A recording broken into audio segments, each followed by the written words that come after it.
Want to turn any video clip into a hilarious meme in just 2 minutes?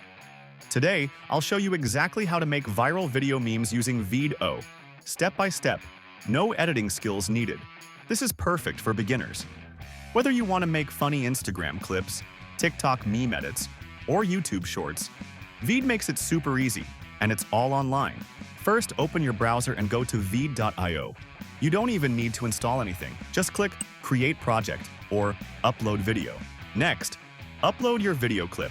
This could be a reaction, a funny scene, or a trending clip. Vid accepts MP4, MOV, or even drag and drop from your desktop. Now let's make it meme-worthy. Click on Text from the left menu and choose Headline. Type your meme caption here, like when your Wi-Fi drops during a Zoom interview.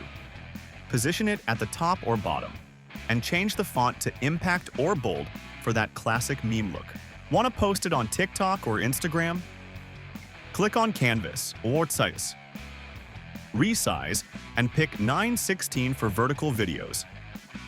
You can zoom in or reposition your clip to fit perfectly. Bonus tip, click on Subtitles and Vid will auto-generate captions. This boosts engagement because most people watch memes with the sound off. All done? Click Export at the top right. You can download it in HD, ready to go viral. And that's it. You've just made a viral meme video in minutes using Vid.io. Like this video if it helped, and don't forget to subscribe for more 1-minute creative hacks. See you in the next one.